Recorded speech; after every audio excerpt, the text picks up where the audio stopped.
America Israel के लिए तड़प उठा, भारी इमदाद पहुंचा दी।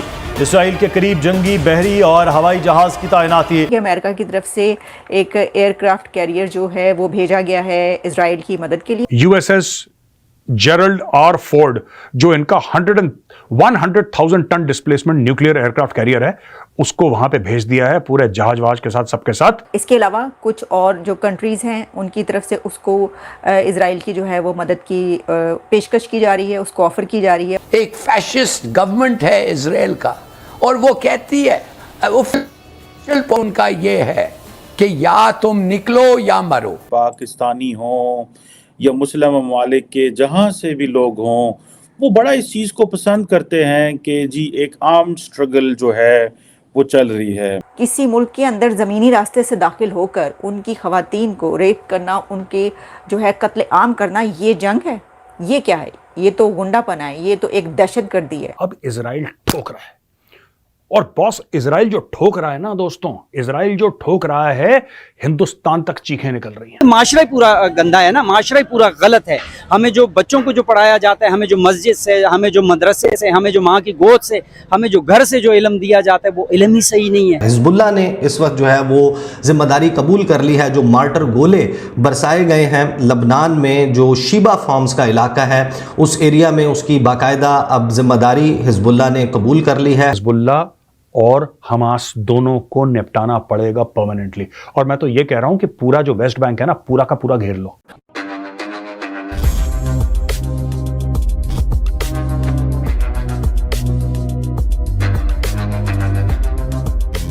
नमस्कार दोस्तों 2 दिन में ही हमास और इसराइल की लड़ाई बहुत बड़ी जंग की शक्ल बन चुकी है, जहां हमास लगातार अटैक करता जा रहा है। जहां रिसेंटली हमास ने एक इसराइल के फिल्म फेस्टिवल पर अटैक किया, जिसमें इसराइल के 200 से भी ज़्यादा लोग मारे जा चुके हैं। और दोस्तों अब हमास की दहशतगर्दी को देख करके अब पूरी दुनिया इसराइल के सपोर्ट में आ चुकी है, जहां अमेरिका ने अपने एयरक्राफ्ट कैरियर को भेजा है इसराइल के सपोर्ट में, जो कि हमास को पूरी तरह से कंट्रोल कर सकती है, एक अकेला एयरक्राफ्ट कैरियर।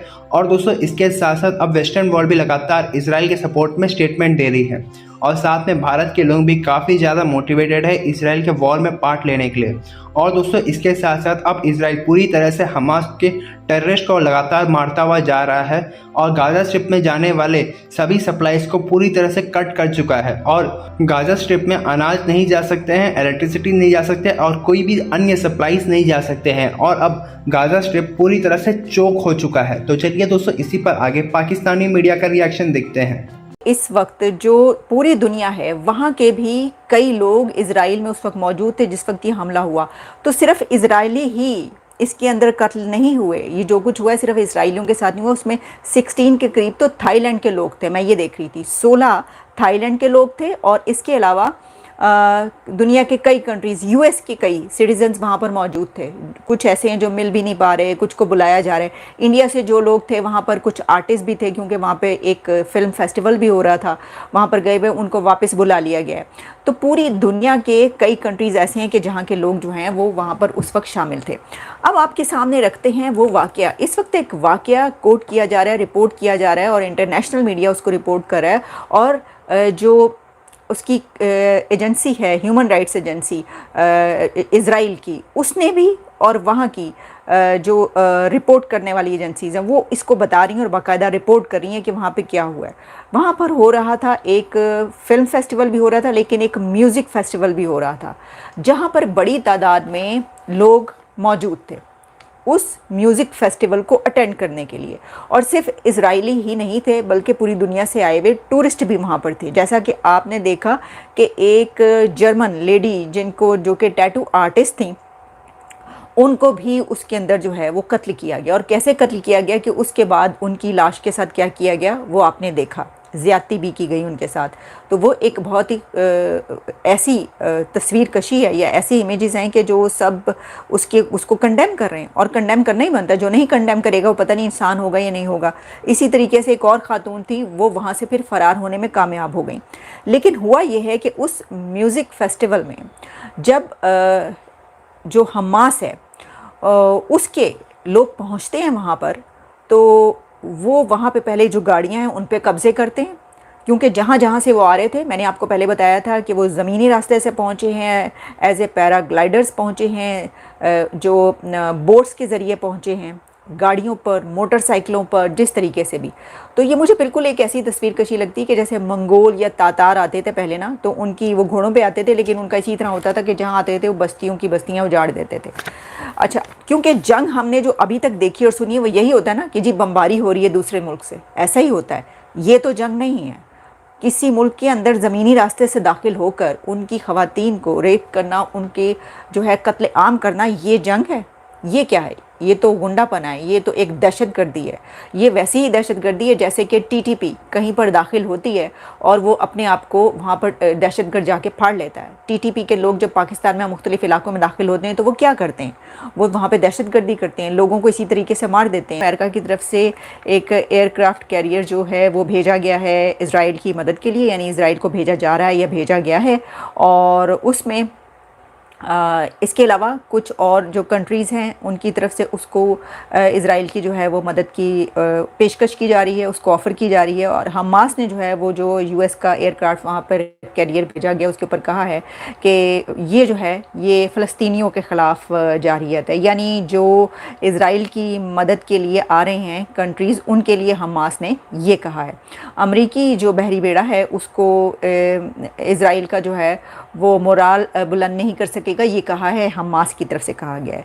लेकिन इस वक्त जो दुनिया डिवाइड हो चुकी है वो कैसे हुई है? ये जो जंग है इसमें दुनिया इस तरीके से डिवाइड हुई है कि जो मुस्लिम कंट्रीज़ हैं वो एक तरफ, कुछ इस्लामिक कंट्रीज़ जो हैं वो एक तरफ नज़र आ रही हैं, जबकि वेस्ट एक तरफ खड़ा नज़र आ रहा है। अब अगर हम उन कंट्रीज़ की बात कर लें कि जो इस वक्त इसराइल के साथ हैं, इस जंग में नज़र आ रहे हैं, उनमें एक तो वेस्ट है, अमेरिका है, यूरोपियन यूनियन के जो कंट्रीज़ हैं सारे वो हैं, यूरोप के कंट्रीज़ हैं, और तमाम वेस्ट के साथ साथ जो इंडिया है वो भी इजराइल की सपोर्ट में नज़र आ रहा है। पाकिस्तानियों में कुछ हो या नहीं हो, जंग लड़ने का जज्बा ज़रूर हर बंदे के अल्फाज में होगा। उसकी क्या वजह है? की वजह यह है कि 70 साल से हमें पढ़ाया जा रहा है कि ग़ज़वा हिंद आना है, ग़ज़वा हिंद करना है, फिर उसके आगे जिहाद करना है, दुश्मनों से जाके लड़ना है, इसका ये सवाब है, जन्नत में इतनी हूरें मिलेंगी, ये मिलेगा, ये मर्तबा है।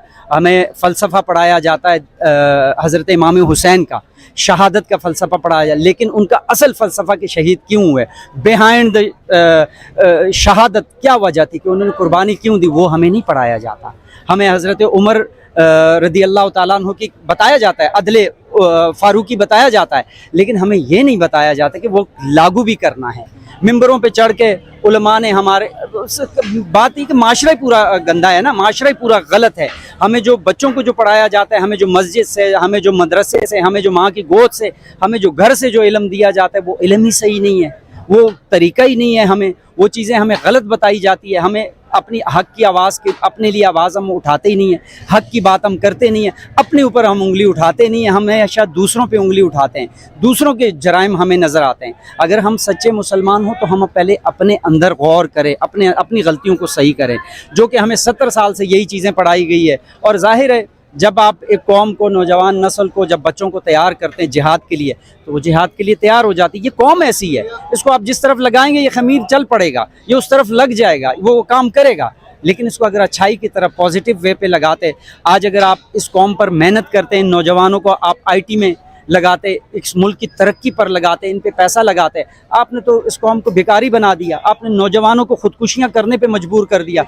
वो इस मुल्क को छोड़ छोड़ के जा रहे, क्यों जा रहे? क्योंकि हमारे अकाबरीन ही इतने गंदे हैं। आपने जहाद का मतलब उनको सिखाया, दुश्मन से लड़ना, नफ्स से जहाद करना सिखाया ही नहीं? जी नहीं, वो हमें इसलिए नहीं सिखाया कि वो उस पे उंगलियां हम पे उठती है ना, ज्यादती हम इसलिए कि हमारी जो तवज्जो, हमारी प्रायोरिटी रहे फ़लस्तीन पे रहे, हमारी प्रायोरिटी मस्जिद अक्सा पे रहे, हमारी प्रायोरिटी कश्मीर पे रहे। हमें वो बताया जाए कि जिहाद करो, काफिरों के ख़िलाफ़ जिहाद करो। हमें ये ना बताया जाए कि शैतान के ख़िलाफ़ भी जिहाद करो, अपने घर को सही करो, अपनी बुराइयां ख़त्म करो, अपने जराइम कम करो, करप्शन कम करो। ऊपर से लेकर नीचे तक हर बंदा तो करप्ट है, करप्शन करता है हर इंसान। घर से हम शुरू होते हैं, हम कहते हैं मेरा उल्लू सीधा हो जाए, दूसरा भाड़ में जाए।